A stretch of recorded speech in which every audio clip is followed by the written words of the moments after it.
ወያላ አየወይን 20 ኪሎ ቅጥፎ ለአቋማ ለቋጠሩ ራሴን እያዘጋጀሁ ነው። እንዳትዘናጋ ወያላ አድርስለት እንዳይዘናጋ። እንደባለፈው ቀለል አይሆንም። ሁሉ አቋማ ፋሚሊ ራስን አዘጋጅ። ለሀገር ሰላም የተፈጠረውን አይታላ እየበላው ነው። ጤናን እየጠበቅኩ ነው። መሪያችሁ በአሪፍ ሁኔታ ላይ ነው ያለው። አሳያለሁ ወያላ እንደባለፈው መቼም ቀላል አይሆንም።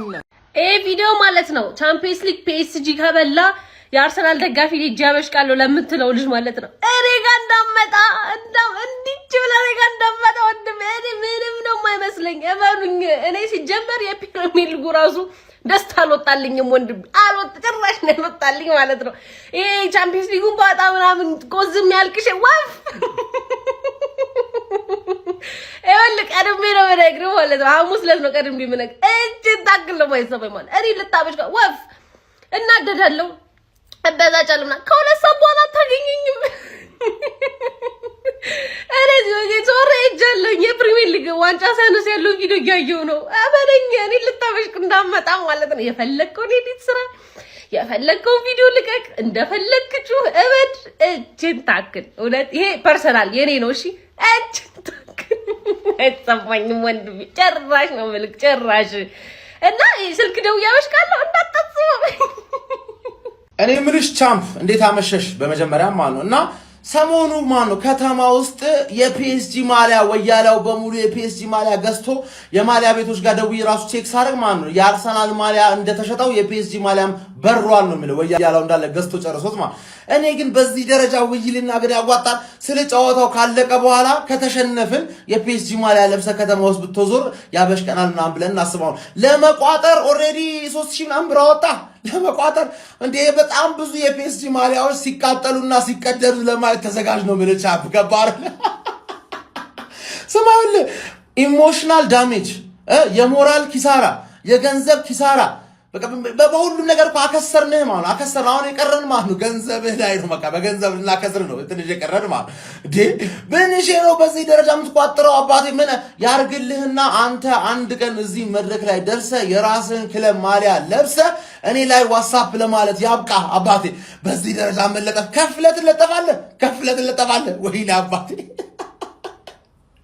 የሊቨርፑልና የሲቲ ደጋፊዎች ደግሞ የሊቨርፑልና የቸልሲ ደጋፊዎች መቋጠር ከፈለጋችሁ ኖርማል ነው፣ ግን ኦቨር ስታሽቃብጡ ማየት ይከብዳል። ምክንያቱም ምን አይነት አደካከል ቢደክላችሁ ነው ደጋፊ ያደርጋችሁ። ፒኤስጂ ዳይማን መስተብን ሰም ጉድ ተሰጠህና ደጋፊ ያደረገ ፒኤስጂን አከብረዋለሁ ነው። ፒኤስጂን አከብረዋለሁ። አሁን እዚህ ጋር የሚመጥነኝ ጠላት ነው የምገጥመው። ቋጥርማ ስለጥፈው ግን ፒኤስጂ እንዳታጣጥ። ለነገሩ ብር አክስሮ እንዴት ነው ማታጣጥለው? ማሊያውን ትቀደዋለህ፣ ታቃጥለዋለህ። ምን አለ በለኝ። የዩሲኤል ፋይናል የትኛውን ማሊያ ልልበስ? ቆይ ላስመርጣችሁ። ይኸውልሽ ትገቢያለሽ እዚች ጋር ማማይሻ ሊበላ ቻምፒዮንስ ሊግ ደግሞ ቤት ሰፊ ነው ማለት ነው። የሁላ ማሊያ ከያዘ የጎስት ማሊያ ጎስት አስባችሁታል። አርሰናል አግብቶ አውልቆ ማሊያውን ወደዛ ሲወረጉር ግማሽ ስቴዲየም። አረ በስማ አረ ፒኤስጂ ያረጋጋልን። እነዚህ ሰዎች አላስቀምጣሉ። ጭራሽ እየዞረ ማሊያ ይመርጣል። እንደውም ማለት ነው እኛ በዚህ ማሊያ ነው የዋንጫውን ጨዋታ የምናየው። እዚህ ቪዲዮ ላይ ለተመቸኝ አንድ ኮመንት ማለት ነው ማሊያ ይሸልማለሁ። ሌላው ማለት ቅዳሜ ማለት ነው ያራዳልኩት ቅዳሜ ሜይ 30 ከሄኒከን ጋር የት ነው የምንገናኘው? ጊዮን 9 ሰዓት ጀምሮ በር ይከፈታል። እኔ ከአርሰናል ደጋፊ ጋር ብቻዬን አልጋፈጥም። እዛ አብራችሁ ኑልኝ። እዛ ነው የምንቋጠረው፣ በደንብ ነው የምንቋጠረው። ይኸውላችሁ እንድታስቡ ፈልገው ይህንን ዋንጫ ቢያነሱት የምናሳልፈውን ቀጣይ ዓመት አስባችሁታል? አሁን ራሱ ዋትስአፕ ቻምፕ ሀይዱን ቻምፕ በየኮመንቱ ዋትስአፕ ቻምፕ እየተባባሉብን። ስለዚህ ቅዳሜ በጋራ ጊዮን ከ9 ሰዓት ጀምሮ ከሄኒከን ጋር በምናሳልፈው ጊዜ አብረን እንቋጠራለን። እጠብቃችኋለሁ። ያራዳ ልጆች ይመቻችሁ።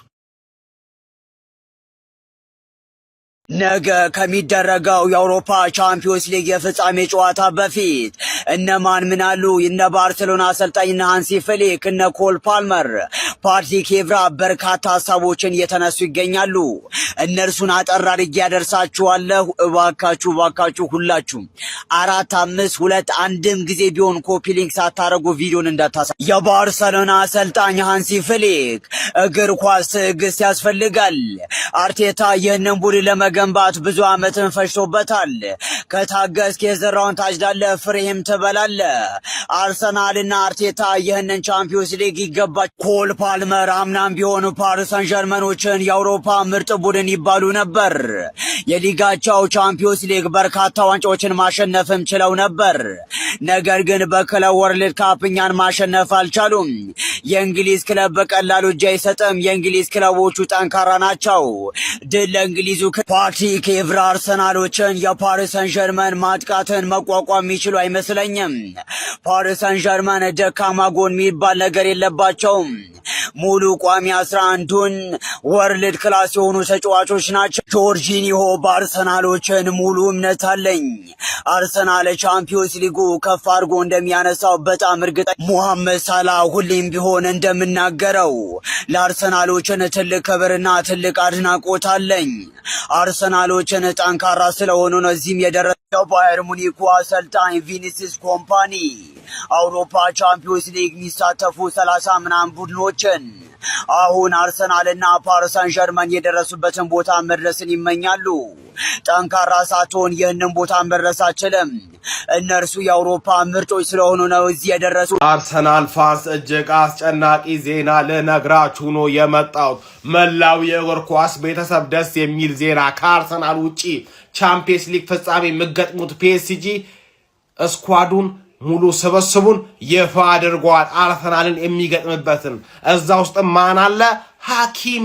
ሐኪሚ አርሰናልን ይገጥማል ነው እያልኩ ያለሁት። ፓፓውቴ ሐኪሚን የምታውቁት ታውቁታላችሁ። ዓለም ላይ እጅግ አደገኛ ራይት ባክ፣ በሞደርን ፉትቦል እንደፈለገ ኦቨርላፕ ሊያደርግ የሚችል ለፒኤስጂ ለኤንድሪኬ አጫዋት ምቹ የሆነ ፍጡር ነው ሐኪሚ ማለት። ፓፓውቴ እንደዛ ኢንቨርት እያደረገ ኦቨርላፕ እያደረገ ያኔ መሰለ ጽድት አኩሬት የሆነች ክሮሷን ጣያ እየጣለ ወይኔ እኔ አላቅም። አርሰናል ፋንስ ጉድሽ ነው ያልኮሞ ሳቫ። ነገ ለምናረገው የሻምፒዮንስ ሊግ ፋይናል ማን በቋሚነት ቢጀምር ይሻላል? ፋሚሊ ሉዊስ ስኬሊ ወይንስ ዙቤሜንዲ? ዙቤሜንዲን የምትሉ ኤ እያላችሁ ሉዊስ ስኬሊን የምትሉ ደግሞ ቢ እያላችሁ ኮሜንት ላይ ጽፉልኛላችሁ። መሃል ሜዳውን ማን ቢመራው ይሻላል? እስቲ ኮሜንት ላይ ሀሳባችሁን ግለጹልኝ። ይመቻችሁ። ጀማው ዝግጁ ናችሁ ወይ? የአውሮፓ ሻምፒዮንስ ሊግ ወሳኝ ጨዋታችንን እንግዲህ የፊታችን ቅዳሜ በቡዳፔስት እናደርጋለን። ታዲያ ይህ ጨዋታ ምሽት 1 ሰዓት ላይ ይደረጋል። ጀማው ከዚህ ጨዋታ በፊት አዳዲስ መረጃዎች እየወጡ ይገኛሉ። ምን አለ የሚለውን እስቲ ላካፍላችሁ። ፎሎ፣ ላይክ፣ ሼር፣ ኮፒ ሊንክ አድርጋችሁ ለጀማ ማዳረሳችሁ እንዳትረሱ። እንደምታውቁት ይህ የሞት ሽረት ትግል እንግዲህ ከረጅም ዓመታት በኋላ ማለት ነው በምሽቱ 1 ሰዓት ላይ እናገኘዋለን። 4 ሰዓት ላይ ነበር ብዙ ጊዜ ጨዋታ የሚደረገው። አሁን እንግዲህ ቀንሶ 1 ሰዓት ላይ ተደርጓል። ታዲያ ይሄ የሚያሳየው ምንድነው? ለመጀመሪያ ጊዜ በዚህ ሰዓት ላይ እንጫወታለን። ለመጀመሪያ ጊዜ ደግሞ አርሰናልም ዋንጫውን እንደሚያሳካው አንዱ ማሳያ ይሄ ነው። ላይዋጥለት ይችላል፣ ምድረ ቋጣሪ ማለት ነው። አይዋጥለት ተፋው ይህንን ዋንጫ ጥርግርግ አድርገን ነው ምን በላም የሆነው ጀማው። ለማንኛውም ከዚህ ጨዋታ በፊት በፒኤስጂ ቤት ውስጥ ማለት ነው እንደነ ኡስማን ዴምቤሌ፣ አሽረፍ ሐኪሚ ለዚህ ጨዋታ የመድረስ እድላቸው በጣም ከፍተኛ እንደሆነ ነው እየተነገረ የሚገኘው። ዛሬ እንደው ልምምድ ላይ ይገኛሉ ተብሎም ተጠብቆ ነበረ። ስለሱ የወጣ መረጃ ባይኖርም ለፋይናሉ ጨዋታ ግን የመድረስ እድላቸው ከፍተኛ ነው ተብሏል ጀማው። በአርሰናል በኩል ደግሞ ሙሉ ለሙሉ ተጫዋቾቻችን ለዚህ ጨዋታ ዝግጁ እንደሆኑ ነው የውስጥ ምንጮች እየገለጹ የሚገኙት። ምናልባት እየተባለ የሚገኘው የጁሊያን ቲምበር ነገር ነበር። እሱም እጅግ በጣም በጥሩ መሻሻል ላይ ይገኛልና ለዚህ ጨዋታ ዝግጁ እንደሚሆኑ እየተገለጠ የሚገኘው። እስቲ ምን ሀሳብ አስተያየት አላችሁ ጀማው? አካፍሉኝ። ትንሽ ቆየት ብያለሁ። ቪዲዮ መፖስት አቁሜ ነበር ጀማው። ኮፒ ሊንክ ሼር ማድረጉን እንዳትረሱም። ይቅናል ይሄ ጨዋታ ግን ጀማው አዲስ የታሪክ ምዕራፍ የምንከፍትበት ጊዜ ይመስለኛል ጀማው። ይመቻችሁ።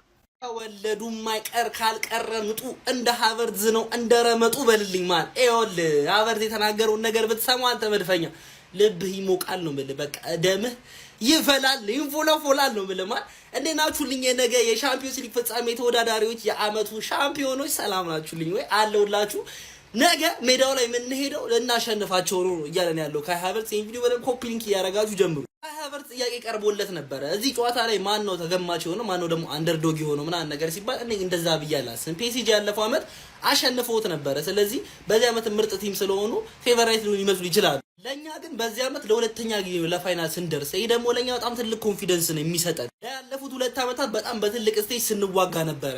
አሁን ደግሞ ሊጉን አሸንፈናል። ያ ደግሞ የሚሰጠን በጣም ኮንፊደንስ ቡስት አለ። በቃ ይሄ ኃይል አለና በዚህ ሰዓት ላይ አንደርዶግ እንትና ሆነ ምናምን የሚለው ለውጥ ያለው ነገር አይደለም። ምን አለፋ እንበላዋለን እያለን ነው ካይ ሃቨርትዝ ማለት ነው። ነገ ማታ 1 ሰዓት ላይ ቡድናችን የሻምፒዮንስ ሊግ ፍጻሜ ጨዋታ ያደርጋል። ለራሴ የምደጋግመው ማለት ነው እኔም እያመንኩት ስለሆነ ደግሜ ለራሴ የምለውና ይሄን ጨዋታ ስንት ያልቃል ባችሁ ታስባላችሁ? ማይገነርስ እኔ ይሄ ጨዋታ 2-1 የሚያልቅ እየመሰለኝ ነው። በእኛ አሸናፊነት የሚገርም ምሽት የሚሆን እየመሰለኝ ነው። ከደገም ነው ማን ለበቃ ላይ በታሪካችን አይተን ማናውቀው ነው ዋንጫን የምናየው። በጣም ትልቅ ነገር ነው የሚሆነው። ይሄን ድርብ ደስታ የምናይበት ቀን ያርግልን። ይገባናል። ምን እንደምታስቡ ኮሜንት ላይ አስቀምጡልኝ። ፎሎ፣ ኮፒ፣ ሼር እያረጋችሁ ይመቻችሁ። ይሄው ደረሰልን ሱምዬ አረፋ፣ ይሄው ደረሰልን ሱምዬ አረፋ፣ እንገናኛለን እንዳቆርጪ ተስፋ።